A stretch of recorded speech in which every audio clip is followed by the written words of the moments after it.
full breaking news. This is WYFF News 4 at 6 in high definition. And we do begin with breaking news out of Spartanburg County tonight. Spartanburg District 2 officials tell us a special needs bus was in a head-on crash on River Oak Road and Quail Creek this afternoon.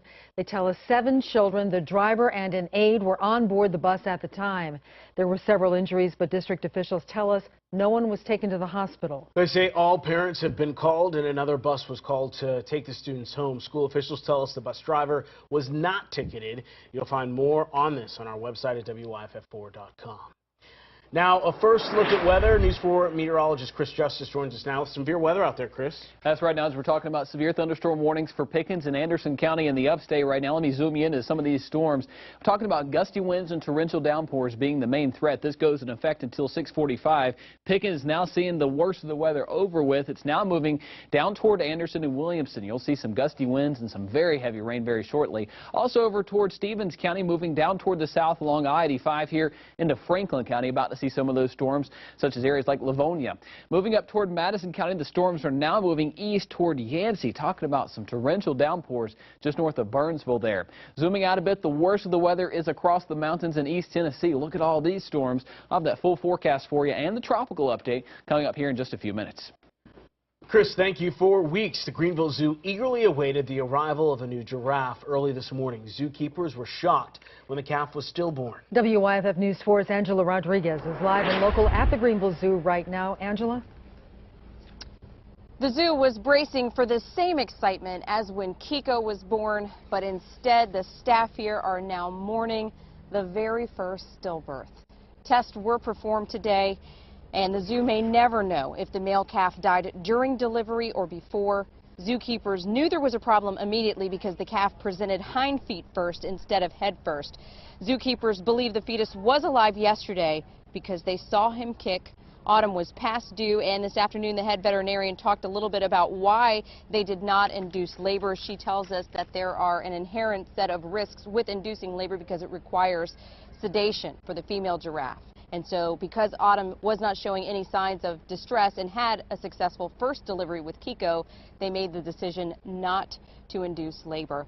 Zookeepers say that Autumn is not out of the woods just yet. She is now the focus, and they tell us that she is going to be closely monitored for weeks before she's allowed back on exhibit. We did also learn this afternoon that the zoo plans to cremate the fetus. And in light of the fact that thousands of people saw at least part of this tragedy play out on a live web camera, zoo officials are not sure if they will ever allow the live broadcast of another birth here again. Angela Rodriguez, WYFF News 4, live tonight in Greenville. Angela, thank you. And of course, many people came to the zoo today. Some hadn't heard the sad news. Others had just been told. WYFF News 4's Allie Miles spoke to visitors about sharing their condolences with Greenville Zoo staff.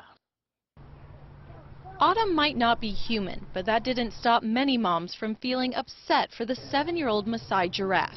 Any mommy would feel for her. You know, it's horrible to think of losing your child, even if you're a giraffe or not. Thousands of folks have clicked on the Earth Cam, watching and waiting for her to give birth for a second time. Her first baby, Kiko, now almost 2 years old, sometimes appearing in the videos. We've been planning on coming for a week anyway for his birthday. Janelle Martin, a mom of 3, says she explained to her kids what happened early in the morning. We are sad because we've been looking forward to the new baby coming, but we know that actually we already talked about the new baby being up in heaven already. Still, these moms hope this won't be Autumn's last calf. I guess we just hope that another one will come along so that we can enjoy seeing another baby, seeing another one being born. They can always try again. I mean, there's always, you know, another time, so it just wasn't meant to be. At the Greenville Zoo, Allie Miles, WYFF News 4. Of course, we have more on the stillbirth online at WYFF4.com, and look in the rotating media window on the homepage. A company that states its mission is to create hope for adults living with disabilities is now facing disturbing abuse charges in Greenville County. Stephanie Trotter joins us from where the alleged abuse took place, a neighborhood near Bonnie Brae Golf Course. Steph? Good evening, Carol. The home behind me looks like so many others across our area, but investigators say the abuse that went on here for months was awful. a new care worker shuttles several residents of the house to their afternoon activities. A company called South Carolina Mentor Network runs the group home for adults with physical and mental disabilities. Last spring, the state received a tip-off about possible abuse behind this door. She has seen a couple of other reports. Greenville County investigators started interviewing witnesses who told them Patsy Robinson hit the young adults in her care, sometimes with her hand, sometimes with a belt to the head. They say she also sprayed one of the residents with pepper spray and then bragged about it. It's totally uncalled for and extremely disturbing to hear, something like that happening to somebody who's unable to care for themselves. Investigators say 2 of the victims are autistic and cannot speak. A third can, but is mentally impaired. With 2 of the victims not being able to speak, it was certainly helpful to have independent witnesses that saw the event and were able to ascertain or confirm the allegations to the investigators. Robinson is facing felony abuse charges. Her supervisor, Clarence Dillard, is facing a misdemeanor. Witnesses say they went to him several times with what they'd seen, but investigators say Dillard never documented nor reported the possible abuse, which is required by law. We went to South Carolina Mentor Network's office in Greenville near Pleasantburg Drive, where a manager said he'd been instructed not to talk to us.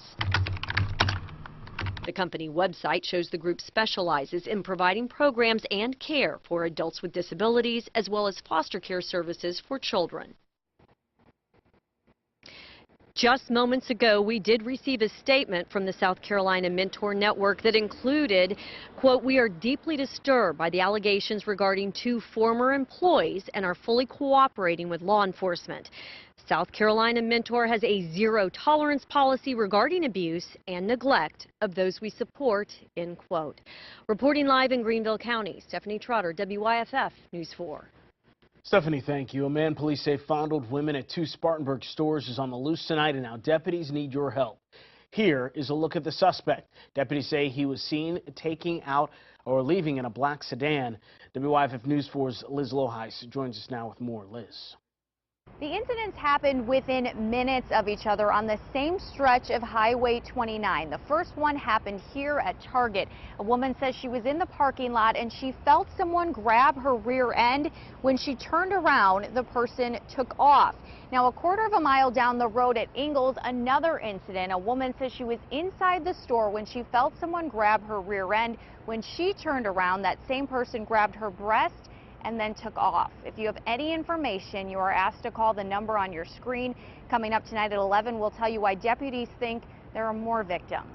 Liz Loheis, WYFF News 4 in Spartanburg. Anderson County deputies say they arrested and charged a man with attempted murder. Deputies believe 25-year-old Zachary Hall was involved in a shooting on Revere Court in Anderson last Wednesday. They say Hall tried to kill Brandon Powers. Powers was shot twice with a handgun. Hall is charged with attempted murder and possession of a weapon during a violent crime. All right, we got some traffic news for you now. WYFF News 4's Allison Powell joins us with more. Allison. And Allie, you have an update on a sinkhole, right? That's right, guys. They've begun work. Crews have begun work on this sinkhole. I'll show you some pictures from that happening right now. This is some drainage from underneath the sinkhole they're working to clear. This is a filtration pillow that actually cleans the water before they can pump it back into Lake Hartwell. All that water has to be removed. 10,000 tons of dirt have been removed from the area as well. And here is the detour route while they're working on that. Started this week, headed north on State Road 51, left onto Boat Road, and right onto Parham Road. Now happening in traffic on I-85, we can take a look. We are moving very slow. You can see standstill traffic right here in GSP that we're looking at right around I-85 southbound. Also northbound right around Malden Road. We've got an accident with injuries blocking the right lane there, causing the northbound lanes to move slowly. In Taylor's, State Park Road and Sandy Flat Road blocked from an accident with injuries. Also Woodruff Road blocked from an accident right around Butler Road. Travel times on 385 are slower than normal as well. We just saw I-85 moving very slow. Let's take a look at I-385 from our Woodruff Road camera. That should beat the traffic. Allison Powell, WYFF News 4.